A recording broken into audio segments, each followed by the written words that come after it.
And welcome into Hockey Sense, everybody. Hope you're having a great week. Hope you're ready for a great weekend. We've got a great show for you here on this edition of Hockey Sense, brought to you by First Community.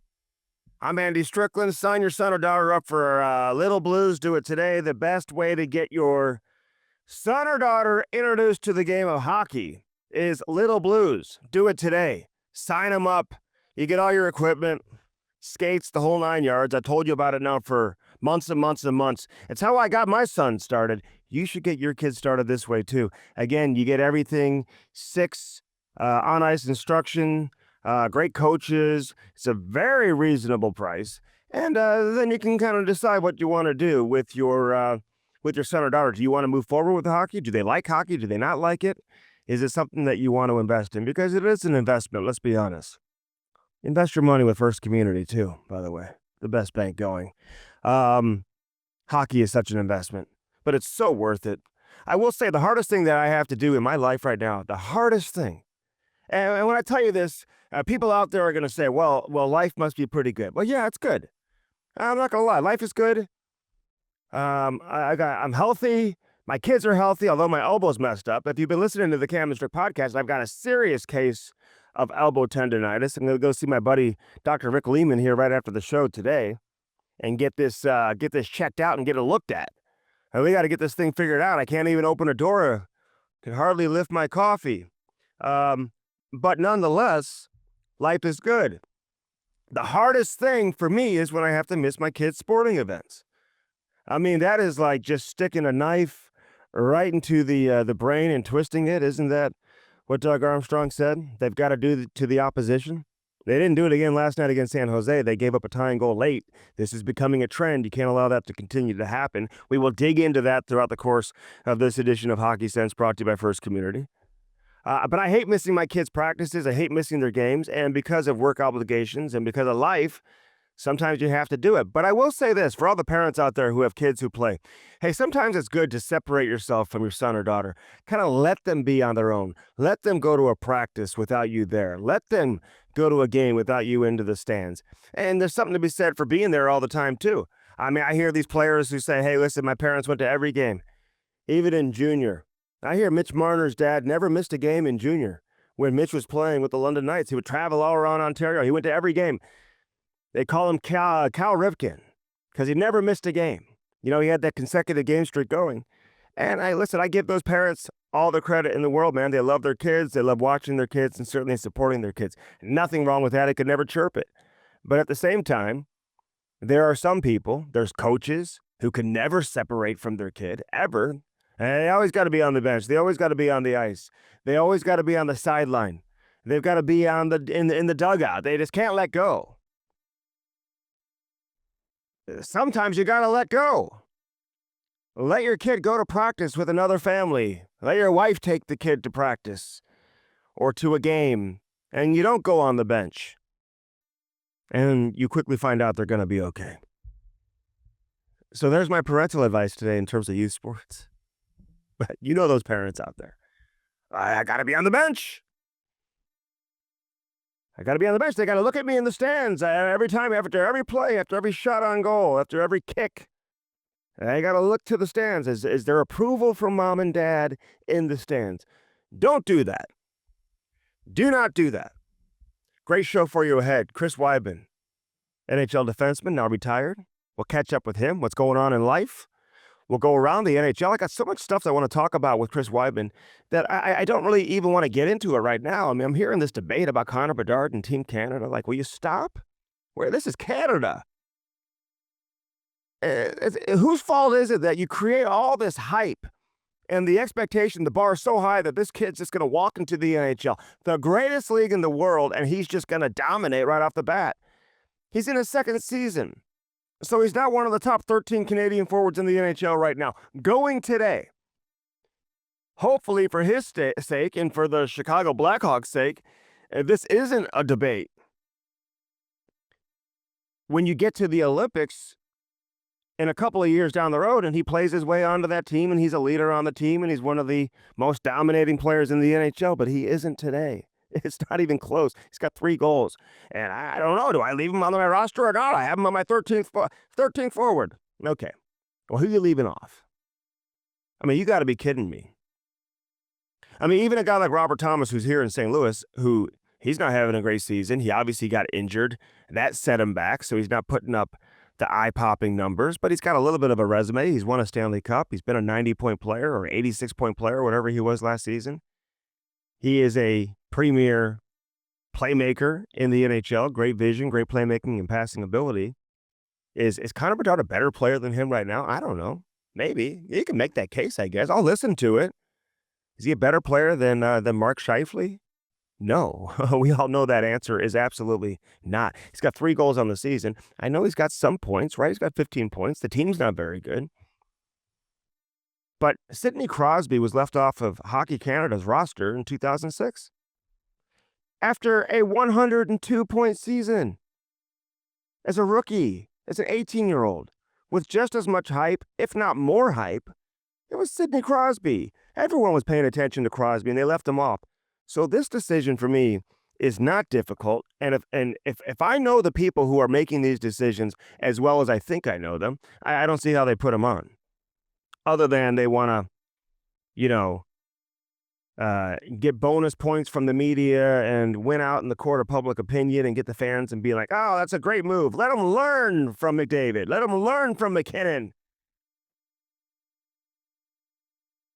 I heard this question asked, and I'm not going to chirp who it was. I heard it was asked this morning, and the reporter answered the question, well, the Blackhawks and their fans should want him to go so he can go learn from Nathan McKinnon and Connor McDavid. Well, no shit. Of course. Come on. The Blues should want Robert Thomas to go learn from Nathan McKinnon and Connor McDavid. You kidding me? Everyone in the league would want any of their players to go play on a team and in a tournament with Connor McDavid, Sidney Crosby, and Nathan McKinnon, Cale Makar, all these superstars that are going to be on that team. But you got to build a team. Connor Bedard, they don't even know what position he is right now. Is he a long-term center? Do they have to move him to the wing? He can't take faceoffs. They don't have him taking a lot of faceoffs. He's small. He gets hit. He puts himself in position to get hit. This is not a debate, people. Calm down. You got people chirping other people on Twitter following this white cloud hit on Matthew Nyes when Vegas was playing Toronto a couple of games ago, and they're saying, take the Maple Leafs goggles off. Your fan glasses, take it off. It's not a penalty, or it's not even it's not a suspension, not even a penalty. And I agree with that. I thought it was a great hit. I love the hit. Well, then take the Canada glasses off. I'm all for a good story, but I'm all for all of these Canadian kids. You know what? They all grew up dreaming about putting that jersey on, playing in an international best-on-best competition, although it's not best-on-best because Russia's not playing in it. This is a make-believe tournament. I've said that from the beginning. This is not even close to what the World Cup was that we've seen in the past. It's not even close to the World Cup. You've got 4 countries. It's an exhibition. I hope nobody gets hurt. It's fun for the fans. It's great for the players. They get a break. For those who don't go play in the tournament, it's great for the media and everybody else. Everybody gets a break. And you get to watch. Listen, I'll watch every second of the tournament. Finland, Sweden, I'll watch everybody. But the fact that you don't have the Czech Republic, you don't have Russia, and I know politically you can talk about, well, Russia shouldn't be in there all you want, whatever. But we all know a good portion of the greatest talent in the NHL and a good percentage of the players the NHL markets and makes money off of, and this is an NHL event, let's be honest. I think that's established, right? NHL ice, NHL rules. It's an NHL event. NHL personnel running the teams.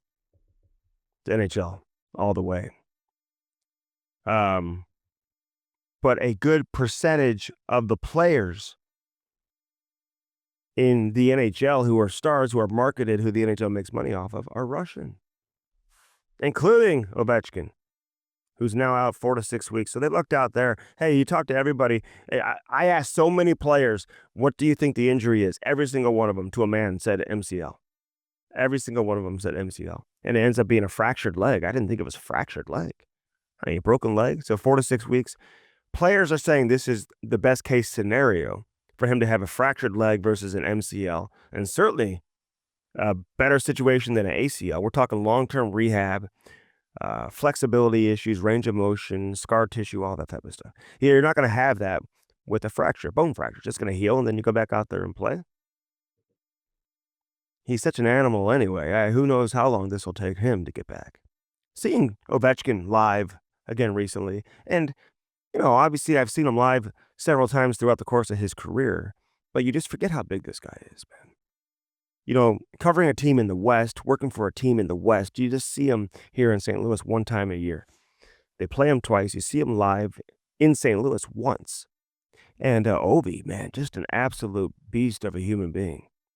So I hope he gets back and continue his torrid scoring pace. See if he can catch Gretzky. We'll get into the Blues game. I'm going to get into that heavily with Jamal Mayers coming up, and obviously with Chris Wideman. We'll get into Jim Montgomery. People are asking for that discussion to happen with Jim Montgomery. I think Monty's a great coach. How great of a coach? I think the jury's still out. Obviously, you can't define greatness without playoff success. So he is a very good coach. He's proven that in the regular season with what he did the last couple of years at Boston with the President's Trophy, and then following it up with another great year last year. But greatness as a coach is defined by playoff success. You don't have any coaches that you define as great in the history of the NHL who didn't have playoff success. So that's the next challenge. That's the next step. And listen, Monty was so close, man. 2019 with Dallas, Game 7 against St. Louis. They had so many chances throughout those overtime periods, and they lost off a faceoff play. Broken down defensive coverage, Pat Maroon becomes the hometown hero. So they win that game. Who knows what happens in the next round against San Jose, and who knows if they end up going to the Stanley Cup final and winning it. Ben Bishop was on an absolute run. At that time, he was playing some incredible hockey, and you get great goaltending, anything can happen. All right, let's get out of here because we'll come back with Chris Wideman. I can't wait to catch up with Wide's St. Louis hockey legend, played a long time, obviously, in the NHL, and catch up with him, see what's going on. Four Hands Brewing Company, get that Cam and Strick podcast, Mango Lemonade Hard Seltzer. Get it today. It's the best hard seltzer on the market. There's no question about that. There is none better than the Cam and Strick podcast, Mango Lemonade Hard Seltzer. I love it. You should love it too. Go get it. And get all the other Four Hands Brewing Company products too. My wife and I went to the Kirkwood location last Friday. Awesome spot. Kind of felt like I was in Colorado. They've got the picnic tables and all the chairs outside. You kind of feel like it's in a wooded environment, like a mountain town environment. You've got the fire pits and all that. It's nice, man. I loved it. I'll go back very, very soon. Check that out. Chesterfield location's incredible. They've got food from Peacemaker at the Kirkwood location, food from High Point at the Chesterfield location, of course, food from Peacemaker at the original downtown location. The airport location's coming soon, man. They got everything going on there. Blue Note Roofing, man, my main man, David Novak, is here to serve you. 314-920-5713. Call David today. If you need a new roof, gutters, soffit, fascia, roofing, windows, whatever it is, man, he can take care of you. If you're listening to this show, you call that number, he will come to you. 314-920-5713. You can probably text him as well. 314-920-5713. Call David Novak today. He's got that big yellow truck, blue notes all over it. You can't miss it. Been around for several years and widely regarded among the best in the region. You don't get much better than David Novak. Huge hockey fan. He'll talk pucks with you too. He is the absolute best. Call David Novak. Blue Note Roofing today. Lordo's Diamonds. Get that special someone in your life, something special. Hey, Christmas season's right around the corner. If you've got a $500 budget or a $500,000 budget, you take it. You take that budget into Lordo's Diamonds, and you say, Mike and Jimmy, take care of me and make this holiday season one I'll never forget. And they will do that for you. LordosDiamonds.com. Check that out today. Dirt Cheap Fun Fun, your one-stop party shop. Don't sleep on their party supplies, all their paper goods, everything they have going on there at Dirt Cheap Fun Fun, your one-stop party shop. They are the absolute best. Many of the locations have drive-thrus, curbside pickup. You don't even have to get out of your car. You got to download that app, though. That's the thing I keep telling people. Download the app because that's where you get all the great deals. I mean, the deals are so good they call them steals. So get those incredible deals from our friends over there at Dirt Cheap Fun Fun, your one-stop party shop. Find the location nearest you. They're all over the place. Best beer, wine, and booze selection. You'll find they've got that walk-in beer cooler. Incredible selection. You can find Four Hands Brewing Company products there, too. So check that out. Dirt Cheap Fun Fun, your one-stop party shop. Do it in time for the holidays. Love our friends over there at Dirt Cheap. The Wallace family, locally owned, man. Making it happen. All right, let's step aside. Chris Wideman, NHL D-man. What's he up to? We're going to ask him next here on Hockey Sense, brought to you by First Community, baby. Don't go anywhere. All right, Chris Wideman. Back in the house. He didn't know what he was walking into. He thought he was like, didn't know if he was getting a massage, going to the dentist, if he was going to see the doctor. Yeah. And you walk right into the beautiful Half Coast Studios. Welcome. Thank you. I thought I was going to the dentist. You're right. What are you doing nowadays?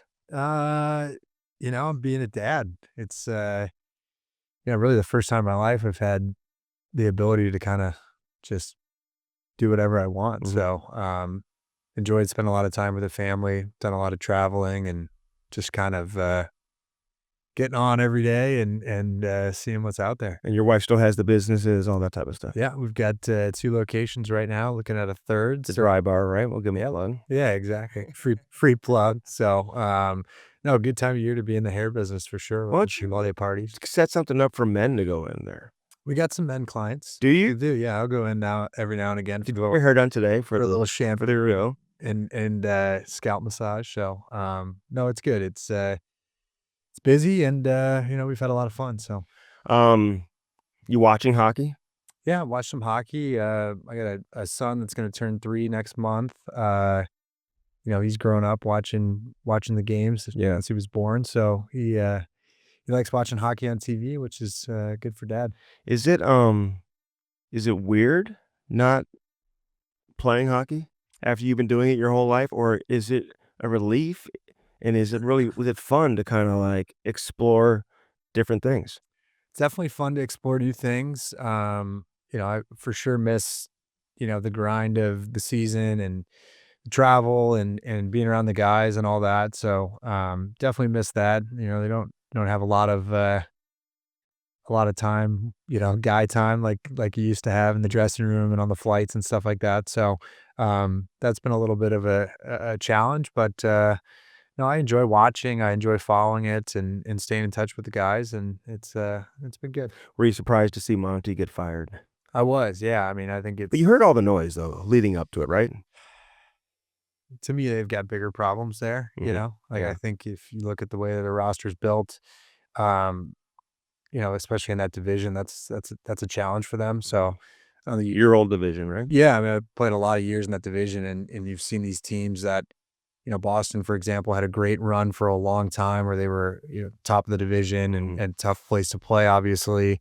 You've got some rebuilding teams in that division. Then you've got, Florida and Tampa who are very competitive. You've got Toronto who's playing well. So, you look at some of the rebuilding teams like Detroit and Ottawa, like those are not easy games. So, with the way the roster is built, they were going to have trouble this year, and I don't think it's an indication of the type of coach and person that Monty is. I always wonder what goes through their mind when they just see these coaches just get fired all the time. I mean, if a coach can last, like I was reading Drew Bannister, for example, who's the coach here in St. Louis. I think he's been here barely. I don't even know if he's been here for a full calendar year. I don't think he has, because I want to say it was into December, so he hasn't. When Chief got fired last year, and he is the 21st longest tenured coach in the NHL or something like that, and so I said on Twitter the other day, and I was being serious, like if I was a head coach, and certainly a coach with some level of leverage, I'm not signing with a team for less than a 5-year deal. Knowing you're going to fire me in 2 or 3 years down the road, you better give me 5 years. Yeah, the turnover's been crazy. I think it's, to me, like as a player, it's always like the devil you know is better than the devil you don't know, right? So, for a coach like Monty, if you can't play for that guy, you might not like the guy that's coming in after him because, Monty's about as player friendly and as qualified as a coach as there is. So, hopefully Boston can figure it out, but, all the best to Monty. And I know that there'll be a team waiting to pick him up very quickly. Yeah, there's no doubt. I just hope he doesn't change. And that's the one thing, these coaches that get fired, they're like, okay, what do I need to make changes? Do I have to make adjustments to how I coach? But you got to kind of stick with what got you there to begin with, and he had a lot of success the last couple of years in the regular season. You're defined by playoff success with certain teams, certain franchises, right? And I appreciate that with um, some franchises that have that standard, that it's not about regular season, it's about, are you playing in June, right? And that's obviously the way they look at it in Boston. But sometimes you got to adjust your thinking too, because you've had these great teams and all these Hall of Fame caliber players and these legendary generational players come through your organization, but they're not there anymore. So you have to like adjust your thinking in terms of what your expectations are and let these guys coach. I don't know how a coach is supposed to coach anymore, knowing that you're always on a short leash. And do players talk about it? Are they kind of like, hey, listen, whatever, this guy's going to be out of here before you know it anyway. So just go ahead and just wait for the new guy to come in. It's almost like it lets the players off the hook, doesn't it? Yeah, I mean, I think that, I've definitely been on teams where, we could feel a coaching change coming. Especially as it gets towards the end of it, you're just kind of like, all right, We're waiting for the shoe to drop, right? yeah, waiting for the next guy to come in. I can think of a handful of situations right now in the league where that's probably the case. It's more like a warm body standing behind the bench. So, but at the NHL level, unless you're on an ultra competitive team that's got a chance, Mhm. there's really only so much the coach can do, right? Do you buy into there's only so much a GM can do? Like, you can't fire the players. It's sometimes you just got to get that boost, and this is the easiest way to do it. I mean, I think the teams that you see uh, that are routinely having success in the league, the coaches and the management staff are working together, more than other situations. So, the good teams that I've been on, um, there's really the front office and the coaching staff are very synchronized. Would you put Connor Bedard on your Canada of Four Nations, this made up fake tournament that people are acting like is like an Olympic competition? It's like, what is this? We don't even have Russia involved, which is bothering me, okay? Because the NHL celebrates all these Russians, and I know it's political and all this, but I mean, it's like he's on this chase. I mean, some of the best players in the league are Russians. We're not going to see Kucherov. We're not going to see Vasilevsky. All these guys that aren't even included. So like, it's like, oh, this is the best on best. It's like four countries, and it's fun. I get it, and I'll watch. Don't get me wrong, I'll watch every second of it. But it's not even the World Cup, right? And they're talking about Bedard, and it's like, I had to remind myself, Crosby, 102 points his rookie season, didn't make Canada's 2006 Olympic roster. Mm-hmm. It's Canada. They could field two teams. There's so many options. All these kids grew up dreaming about putting that jersey on, no different than Connor Bedard. I know there's a lot of hype with Bedard. He's got 3 goals on the season. Is this really a difficult decision to make? I mean, How do you look at it? if you look at, just selling tickets and jerseys and stuff like that, I think you have to consider it. But McCabe will sell though. all right, And McCarr and McKinnon and no doubt about that. I think, if you look at just the the makeup of the 4 teams and the decisions that have to be made, I think Billy Guerin's got the best quote. He's like, we're breaking down all these players and criticizing and trying to find issues and why they shouldn't be on the team, but they're all guys that we die to have on our NHL rosters. So 100%. you're splitting hairs there, but I think if you look at not just Canada, but the U.S. has got some decisions to make up front. Caulfield's one of them. Yeah, I think he's had a great start to the year. I think that biased, I'd take him. Just planning for 26 in the Olympics and kind of getting that core group of guys ready to go and playing together. But when you talk about playing for your country, it's something these guys are going to show up for. And, whether you make it this year and or not, you're still going to show up in 26 for the Olympics for sure. So it'll be a fun tournament. I think you kind of nailed it with the Russia thing. I mean, obviously you wish that you'd have the best players playing in the tournament. They're going to exclude some guys for sure. But, I'm excited for the competition and then for the Olympics in 26. Yeah, I am too. And Caulfield, he and Jack Hughes, such good friends, great chemistry. They had great chemistry at the program too. He's scoring, right? Yeah, And where do you play him, right? Like Yeah. it's going to come down to, is there a fit? Is there a need? To me, he's a guy, you can score. He can bring energy and kind of like unite the group. So, if it was me, I'd be taking him. But Is he responsible defensively, all that? Like yeah, I mean, I think he's really rounded his game the last probably 18 months to 2 years with the help of Marty St. Louis, who's done a great job in Montreal. So and for a smaller player, he competes, right? I mean, plays on the hard. puck, like he's not, I mean, if you look at the roster makeup in Montreal, like he's got to play 200 feet. It's not like they've got a deep lineup of playmakers that are just setting him up. So he's rounded his game, and I think it's a good measuring stick for him personally, where he's at and preparing for the Olympics in 26. Yeah, no, I'd have no problem if he was on there. And a big part of that is what you're talking about, just to get these guys established that chemistry, and not just the chemistry, because you're not, it's a tournament, then you're not going to play together for another couple of years. So what does chemistry really mean there? But just being in that environment. I think it's the U.S. is their first chance to really show kind of what they've done the last 20 years in development, right? You've got the U.S. program that's taken off, and you've had a lot of guys have success coming out of there, being impact players in the NHL, and it's really the first chance to say, like, we put all this money into the development model. Here it is for the first time. You've seen the World Juniors, that's great, but this is the biggest stage, the brightest lights, and this is the finished product. And he's one of the faces to come out of that national team development program. For sure. He was incredible when he was there. How'd you look at the White Cloud hit on Matthew Nyes? It got a ton of attention. I mean, people are just, it's like when it involves Toronto. I was gonna say if that was Carolina not in Florida or something like that, I don't know if we'd be talking about it. Carolina versus Anaheim, we're not like having that discussion. I mean, to me, it's if you're gonna carry the puck between the blue lines and you're getting angled by somebody, you may have your head down looking at the puck, or not paying attention to the D that's stepping up. That you're gonna take a pretty big hit. I didn't think that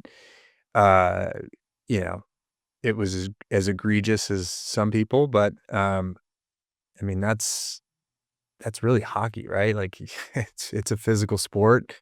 To me, I had no problem with it. If you look back a few days earlier at the Reeves hit, it's different. Probably a more, and the optics are different. I mean, the guy's bleeding and like knockout on the ice. Targeted headshot. And I mean, Darnell Nurse is a tough guy. For him to respond the way that he did, and for him to, he seemed to have an issue with it. He's a pretty straight shooter, right? Yeah, okay. But why hold back either? I wish hockey players would just unload. Well, I mean, I think it's, you see, Reeves isn't speaking to the media right now. Like, I think they'd keep it, try to keep it on the tracks a little bit. It would be more fun if guys spoke their mind a little bit, but what can you do? Gotta wait till you retire. I guess so. Although got all these athletes in football and basketball, they have like their own podcast, like during the season. Yeah, I mean, it's like the linebacker for the Cowboys, Parsons, I think. Yeah.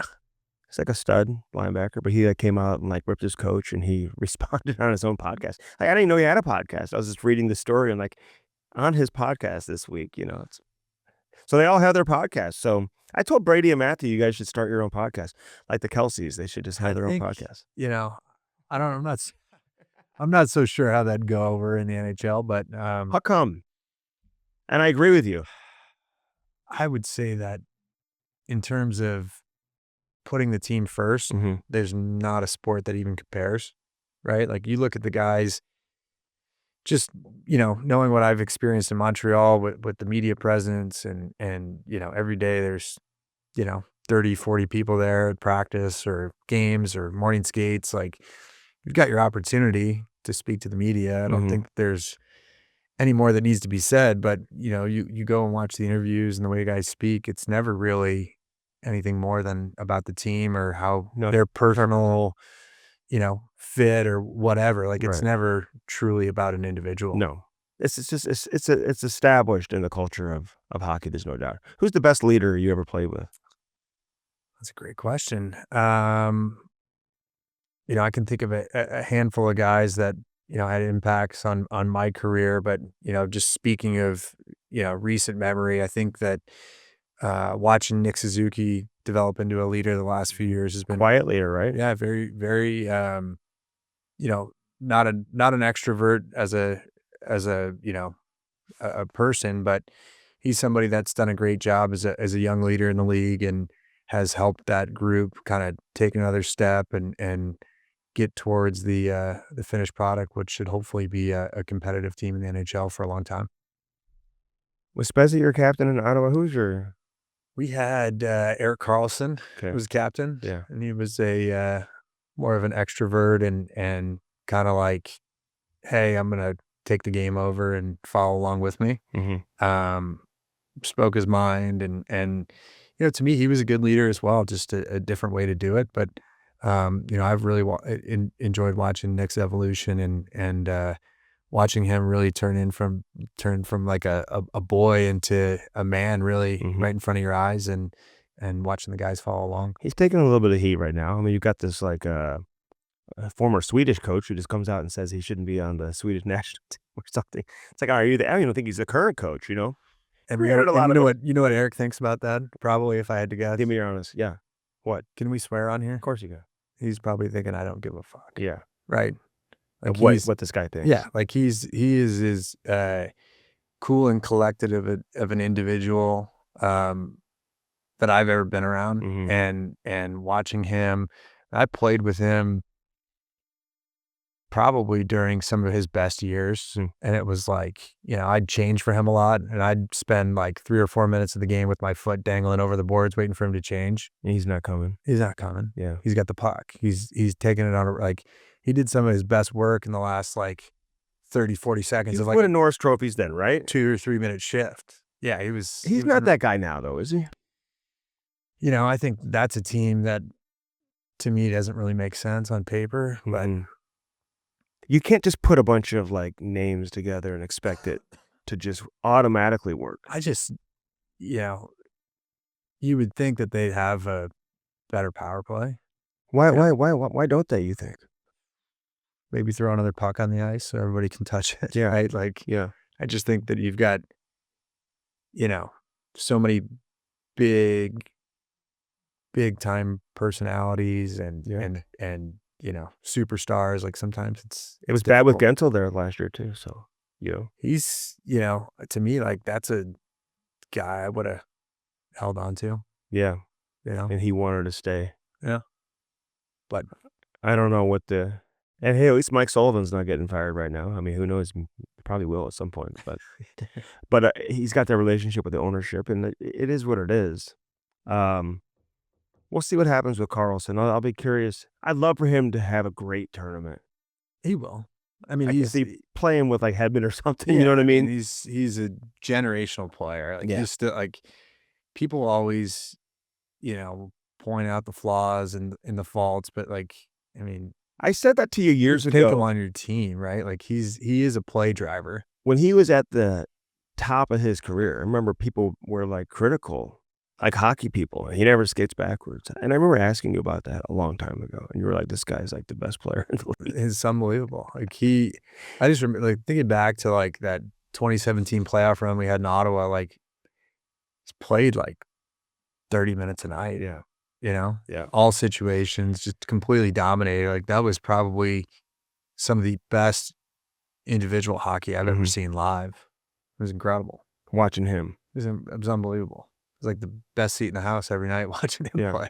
Hey, I'm going to talk to Jamal Mayers coming up next about this too, but like, did you play a lot defending a 6-on-5 situation? No. I don't think that wasn't. You were on the ice maybe with the 6-on-5, right? As an offensive situation? Yeah, I mean, at times I'd get out there with Carlson and we'd probably give up an empty netter. And okay. I'm just wondering, it's hard. I mean, you see a lot of goals scored 6-on-5 now. Like, I feel like in last night's game, it could have been prevented. I think it's natural for offensive guys to get hungry to try to score on the empty net, and you cheat a little bit and maybe overhand a little versus just like chipping it out. And you mean defensively? yeah.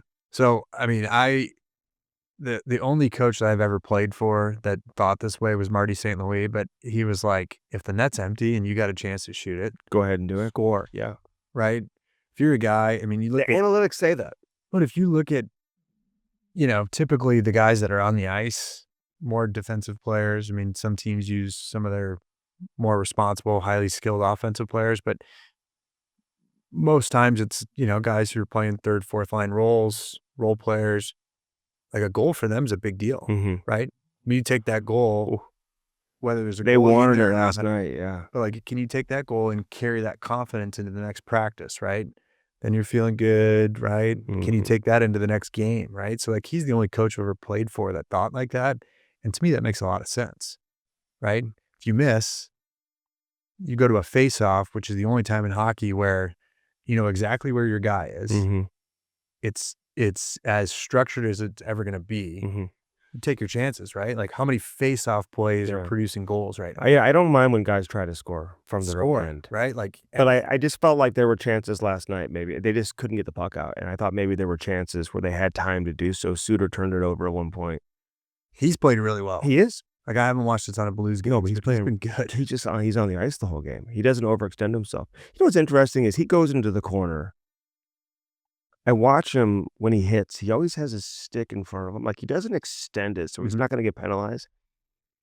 But I was talking to somebody else about, I think Jason Demers, who was on our podcast recently with Cam and I, about the importance of defensemen saving your shoulders, and like veteran guys will like teach you to do that instead, because a lot of guys get hurt and their shoulders get banged up from delivering hits as much as taking hits, right? I don't know because I never went in the corners and I didn't really hit anybody, but I used to get my wrist jammed up from cross-checking guys. And, I think everybody, defends differently, but, he's a guy that's played a long time. He's made a shitload of money. 1,500 games. It's incredible. You believe that? It's incredible. Like I'm sitting here looking and it's like, if you're a coach, like, what do you even say to this guy? You don't. He doesn't get coached. Right. I don't think he. I mean, he knows what he's doing. Yeah, I think he tells the coach. Is he 40? He'll be 40 like in January, I think. I mean, the way he's played this year. Yeah. Ovi too. Yeah, I mean, but just Suter specifically, the way he's played this year, like, No, why stop now? Oh, I agree. The only thing why he would, because I talked to him before the season, basically told me this is going to be his last year. He's got 4 kids. They're living in Minnesota. Yeah.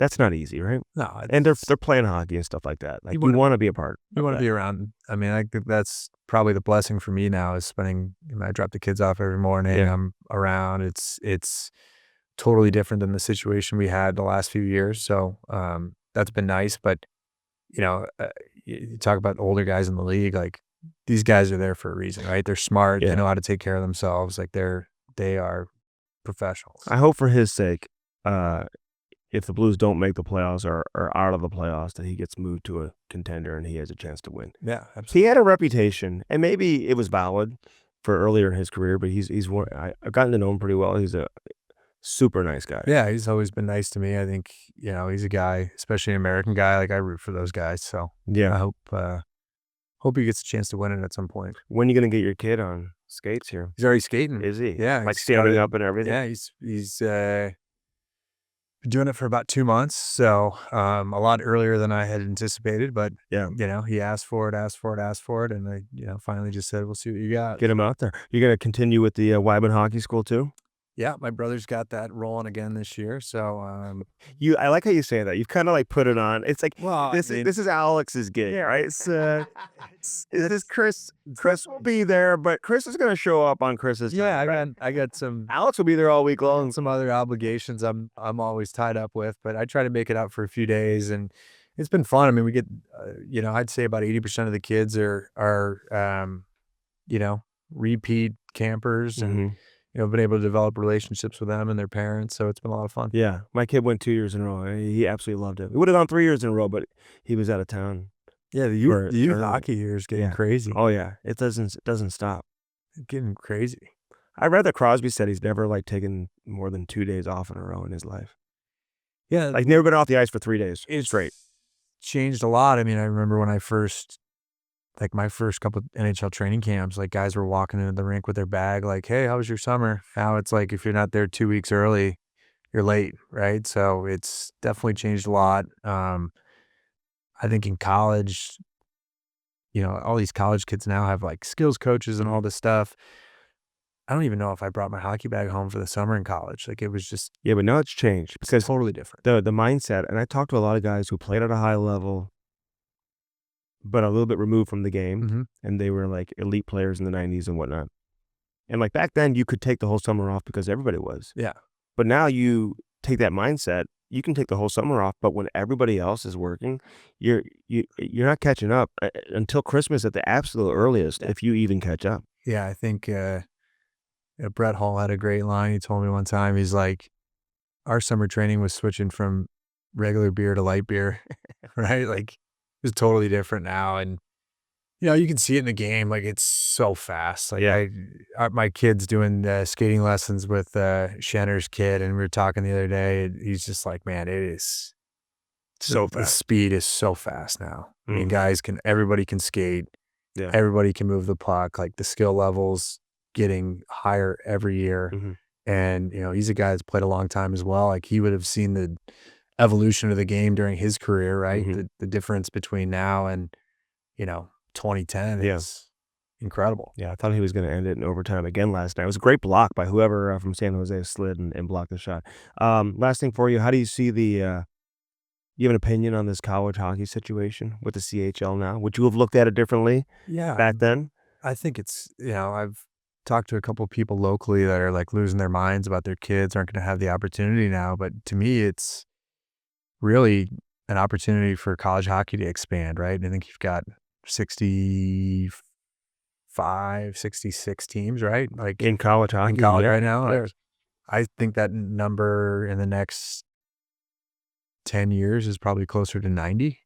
You've got all these huge athletic departments that have Budgets. more money than you could possibly imagine. Like, who's going to be the first SEC team to step up and say, or SEC school to step up and say, we want to do a hockey program. I think that they're getting a lot of traction with their club teams. You Yeah. look at some Pac-10 schools, like there's hockey, youth hockey being played in all these areas. 100%.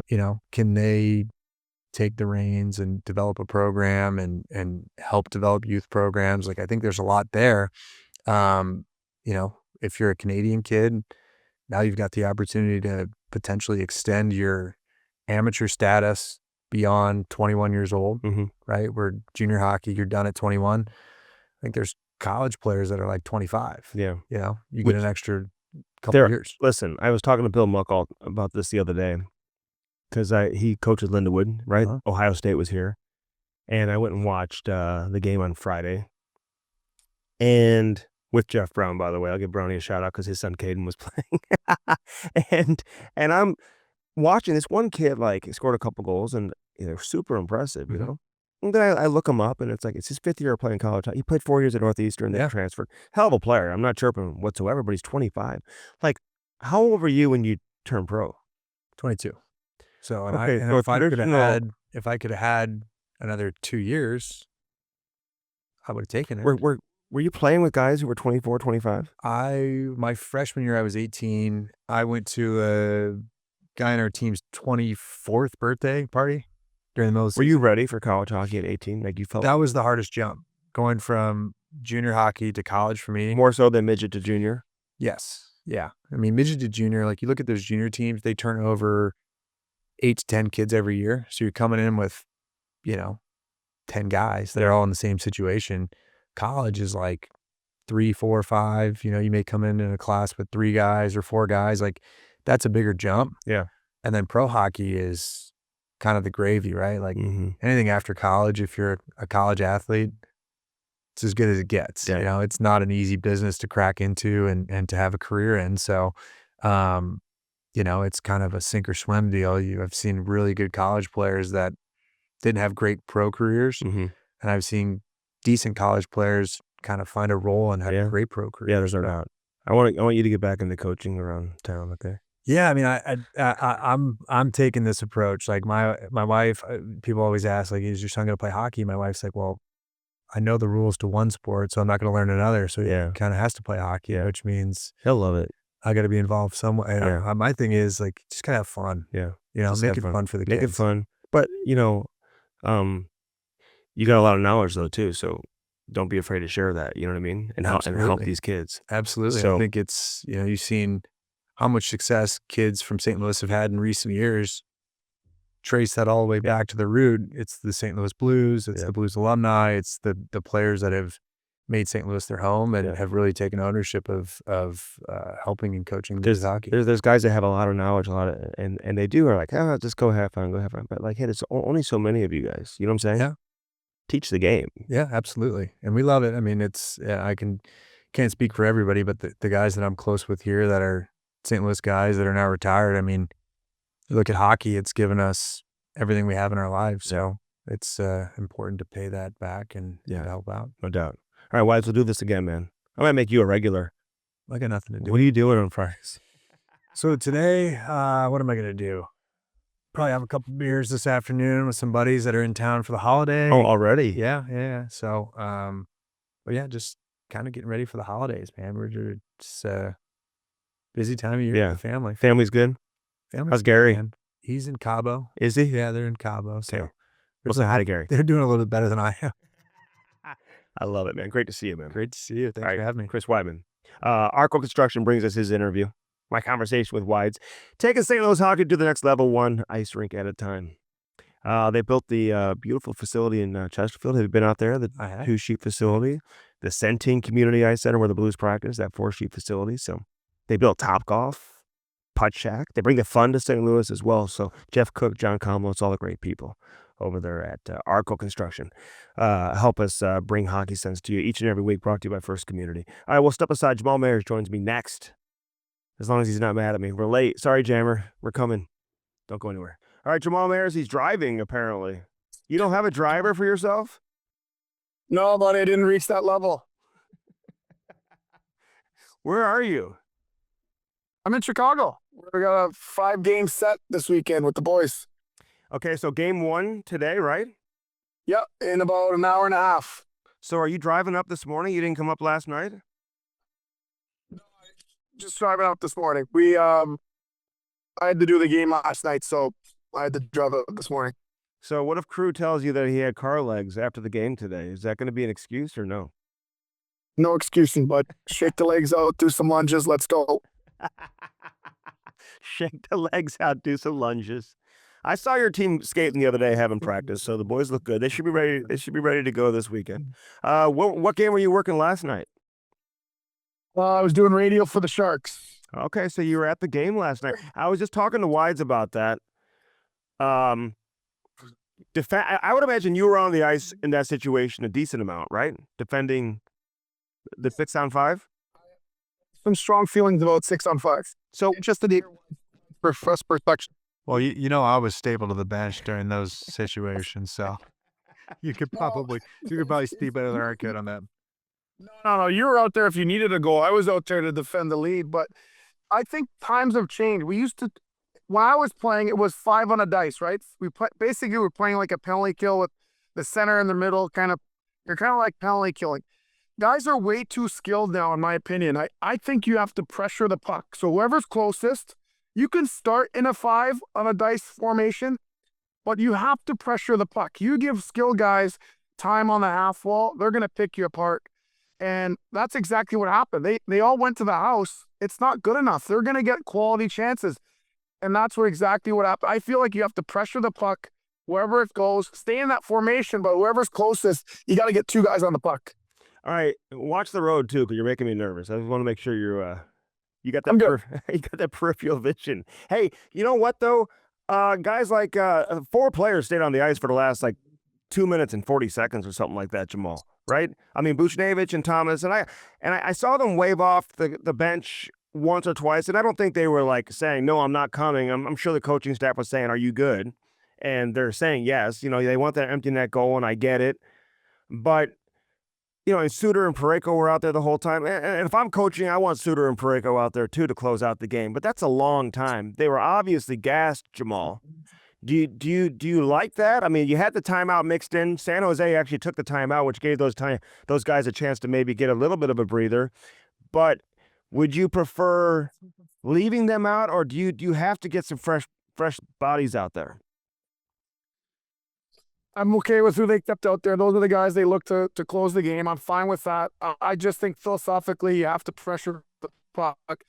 It shows to be a little bit more passive. It kind of box it up, and I really strongly believe that if you defend 6-on-5 like that in today's game, the players are way too skilled. They're gonna find a way. Yeah. That's tough, man. That's happened to the Blues now a couple times where, you've given up the late third period leads. It would have been nice to win that in regulation for St. Louis just from a confidence standpoint, but they still get the win in a shootout. What'd you make out of St. Louis in general last night? I know you were working for San Jose. I thought they played well. You know what?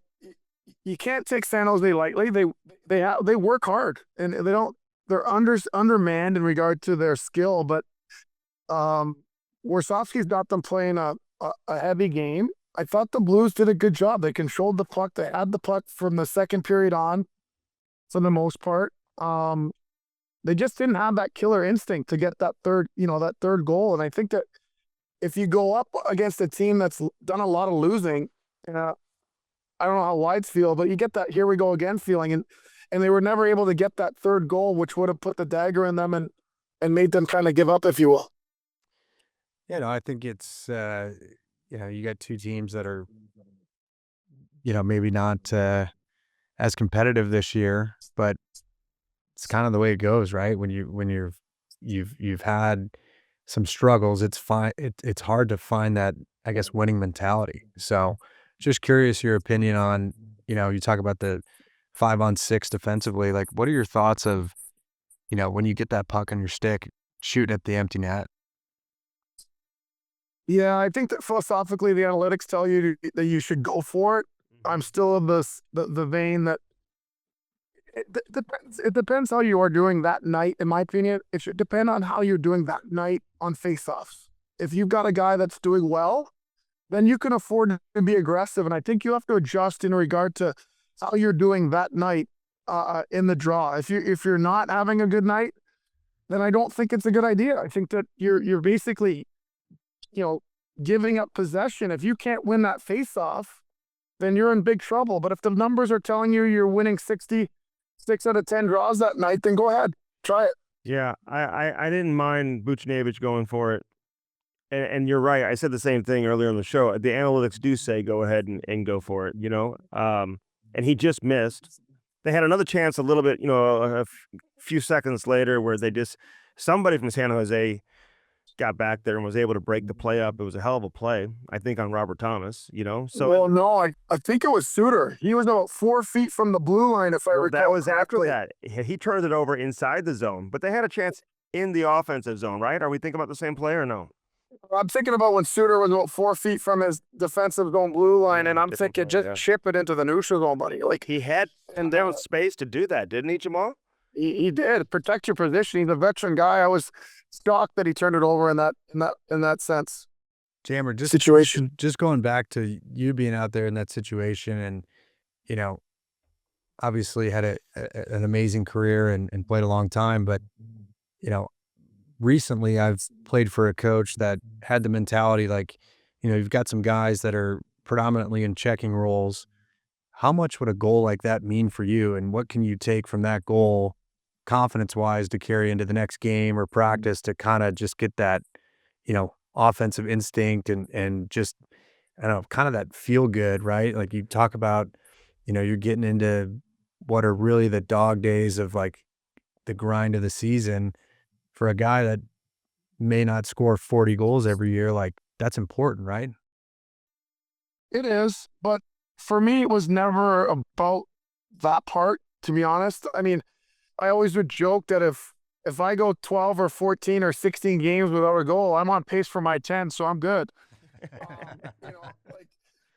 That's not how I measured my game, to be honest. And yeah, everyone wants to score goals, but for me, it was always about getting the win and doing the job. And yeah, everyone likes to score goals, but honestly, I took a tremendous amount of pride in playing in those situations and scoring those and ending games and winning games.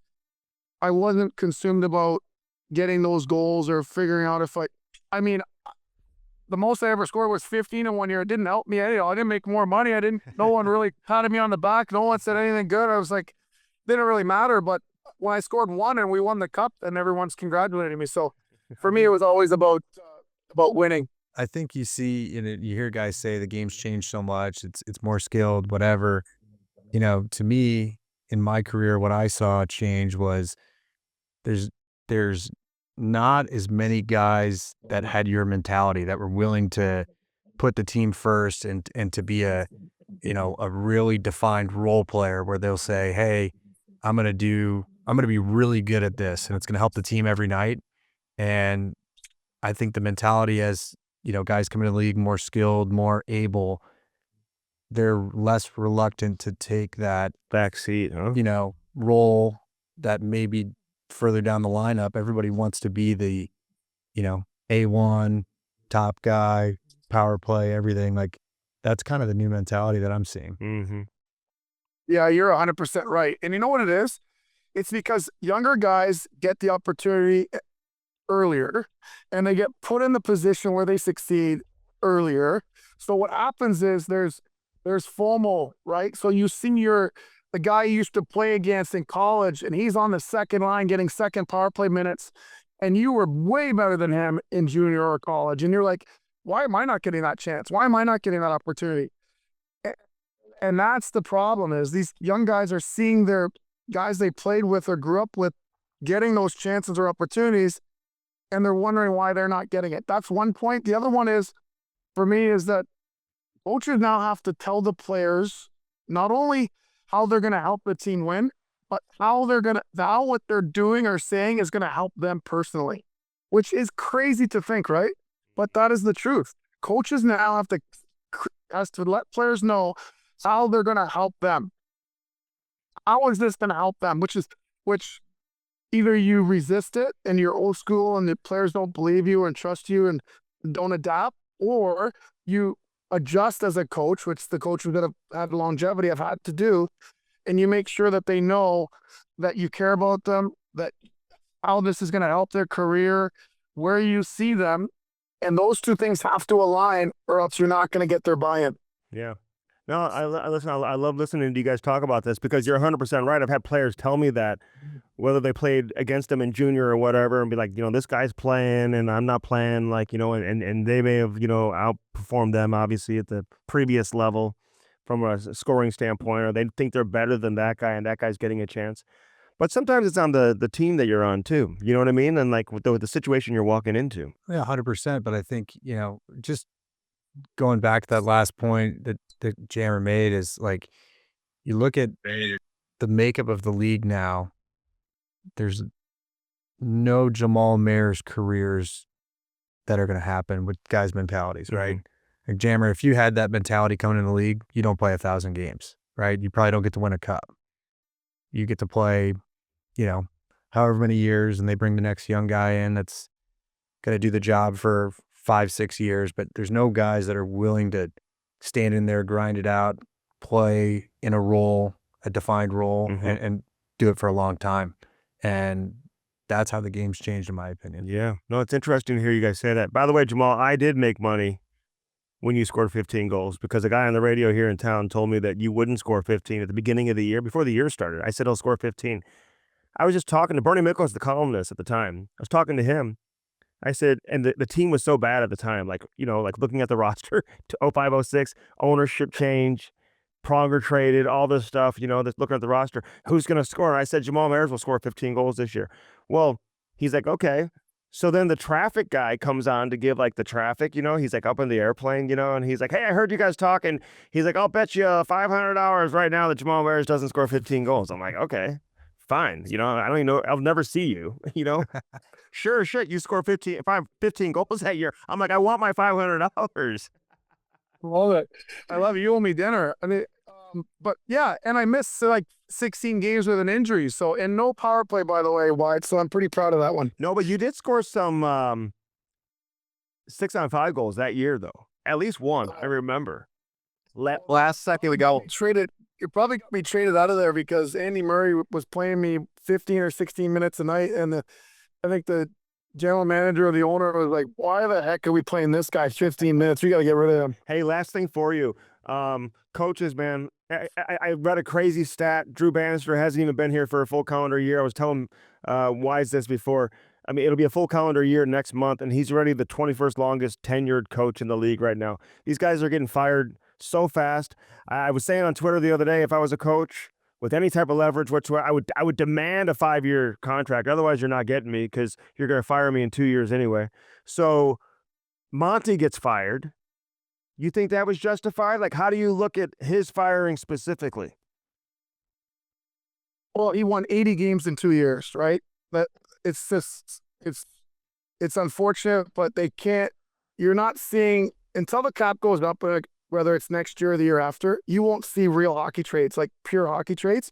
So it's hard to disrupt your roster and shake up your team. The easiest thing to do in the cap world when everyone's up against it is to change the coach. What I don't like is it sends a message that gives the players, it lets them off the hook, right? So they're sitting in the room going, oh, okay, finally we got some fresh air, and now we can restart. That's an excuse, and I just don't accept it. I think that it's letting the players off the hook. It's not keeping them accountable.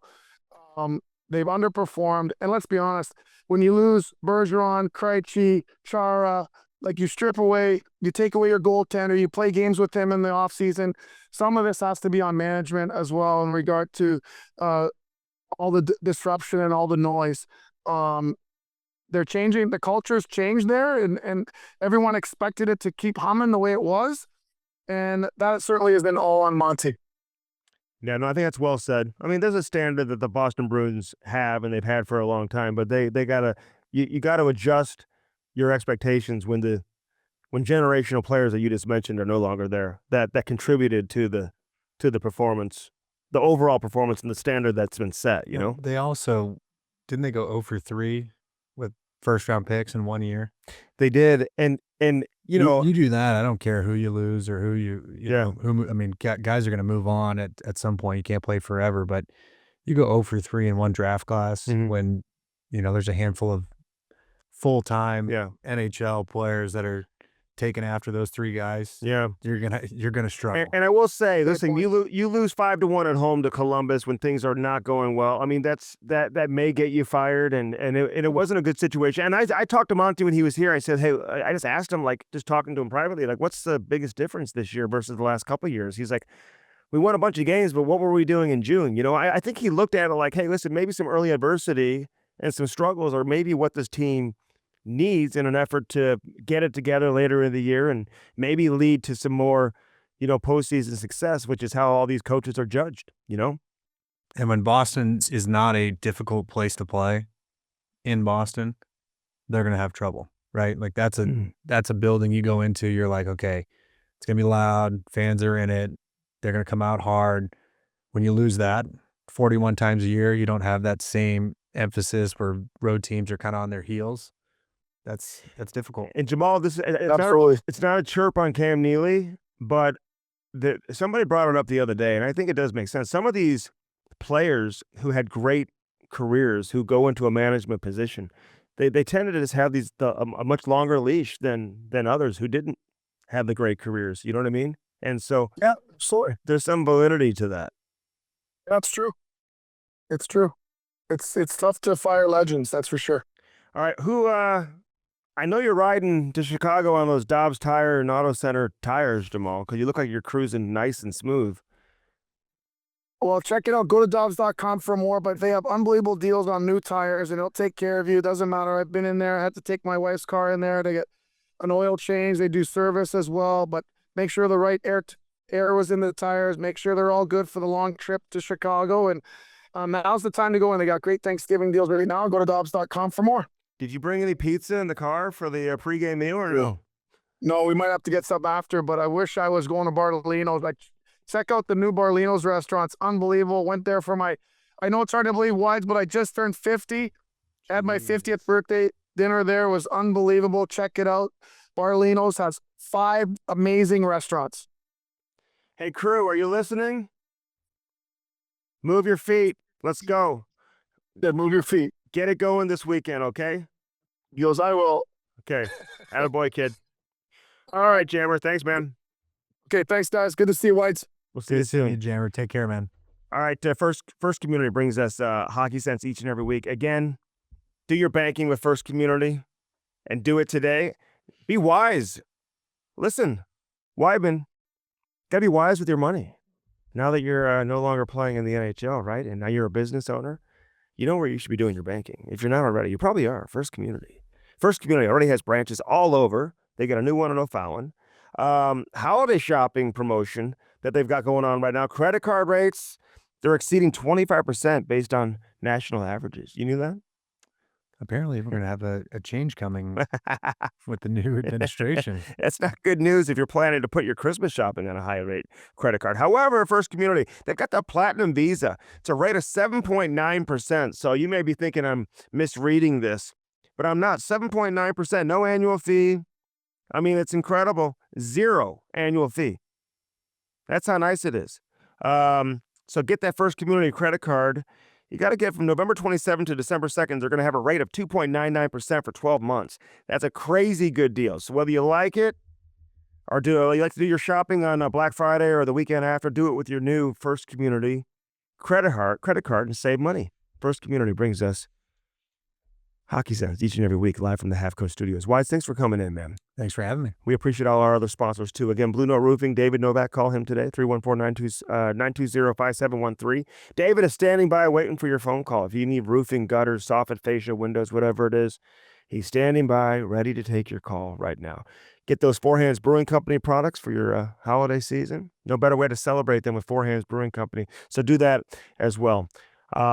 And Dirt Cheap Fun, stop in there because they've got the best selection of beer, wine, and booze. And don't sleep on the party supplies. If you got holiday parties, Thanksgiving, families coming over, Christmas parties, get everything you need over there at Dirt Cheap, baby. Download that app today. All right, for everybody here at Half Coast Studios, for Chris Wideman, Jamal Mayers, I'm Andy Strickland. This has been Hockey Sense, brought to you by First Community. We'll do it again next week, as always. Have a great weekend, St. Louis.